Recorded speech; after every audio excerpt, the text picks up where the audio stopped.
Hey everyone, how's it going? And welcome to the first video of Sleep is Fire Studios. My name is Justin Pagan, and my eventual goal is to get really good at Blender, 3D animation, and VFX to a point where I can bring to life my creative ideas and also support other creatives in their storytelling initiatives. This channel and this idea around Sleep is Fire comes from the fires and passions within us and how they should never rest and should always burn bright. As a way of honoring my goal and commitment, my goal is to keep track of my progress of learning Blender and sharing what I learn with whomever watches this. And for you all to be my ever vigilant watch so we can support and kindle one another's dreams. This sounds very lofty and fantastical, but truly as someone who has struggled with motivation, inspiration, goal completion, and everything else that depression tries to overcome, this studio idea and the idea of Sleep is Fire is for me a daily reminder to never give up and to aspire to be better every day. I hope you all can join me on my journey, and if you have any tips or tricks or any ideas, goals, or wins you want to share,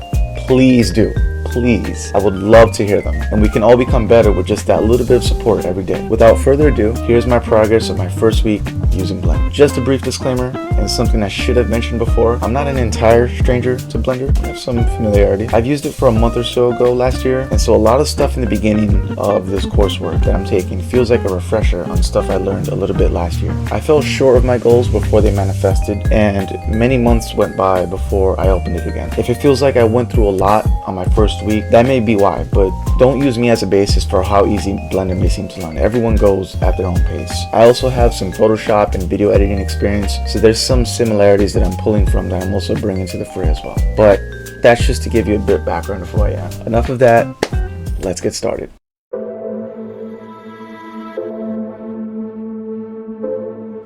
One of the first things I wanted ready when I first started Blender was my Wacom tablet, so that way when it came down to sculpting, I could have everything ready. In order to do that, I essentially tried to find the best drivers and setup, but I felt that would have taken too long of a time, so I kind of scrapped that for the time being.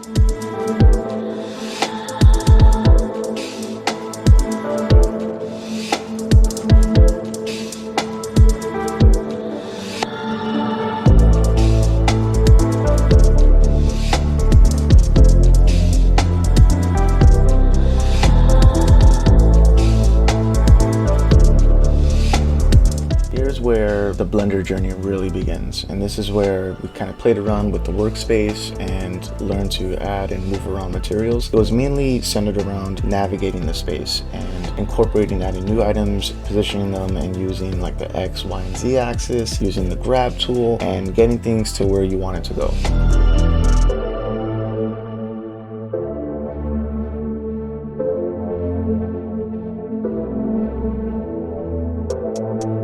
You see here, for example, where I'm moving the light around as if it were another object, because the camera, the light, and any other object you add into the workspace becomes something that you can shift and pivot, have it have an effect on the workspace as well, which was really awesome. And what I ended up doing, just so you can see here, it's going to come up in a few, is how long it takes to render an image through the render cycles engine inside Blender.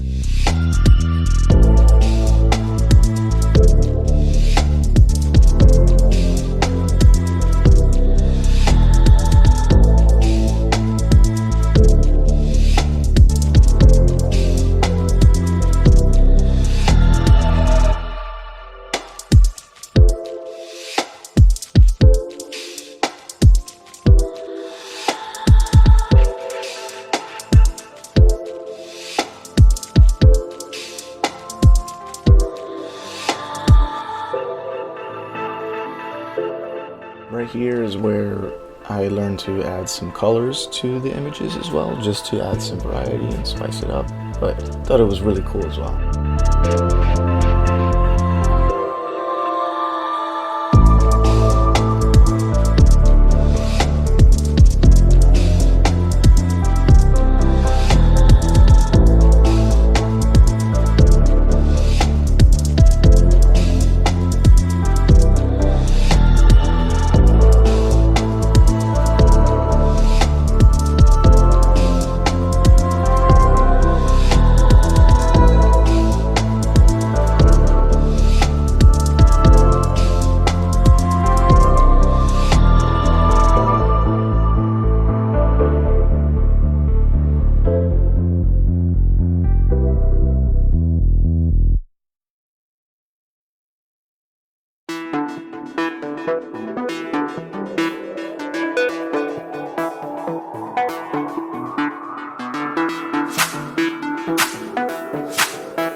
learned to add different textures to the images as well that then can affect how they interact with the light in the environment, and then we used an HDRI to sort of simulate what it would look like in that setting.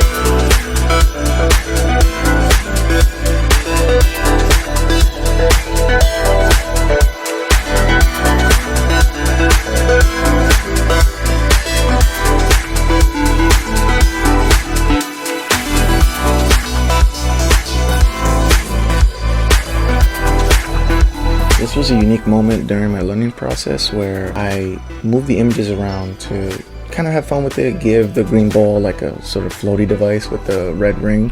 But for some reason, the workspace and the rendered image didn't match, and it wasn't until I sort of put my thinking hat on and I realized I accidentally somehow created a frame, which was what the rendered image was using the data from. So when I was able to then go to that frame and delete it, I was then able to then print the image the way I wanted it. It was a pretty fun experience that sort of challenged me outside of the learning course and had me have to figure it out and use my brain.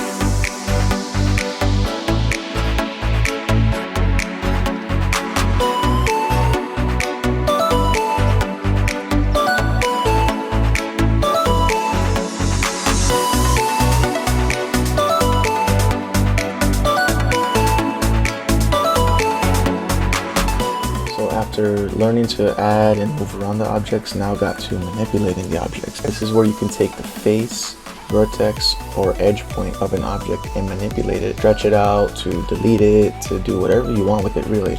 And in this practice, we turned it into a bunch of houses.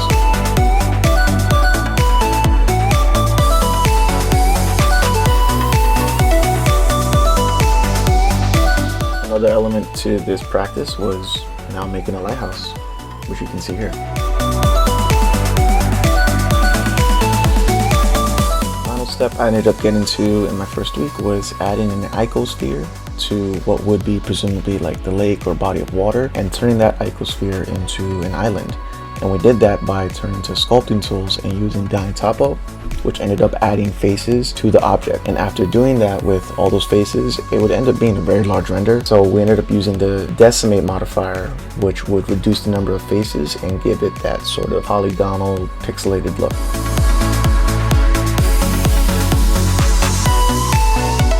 Overall, I'm pretty happy with the results of this first week, even though it was a bit more of a refresher course, but definitely going to keep pursuing it, keep going and seeing how much more I can learn through Blender. For now, I'll leave you guys with these images that show the difference between the Eevee engine and the Cycles engine. See you guys next week, and if you have any ideas of stuff you may want to see in Blender, let me know. I'll give it a shot.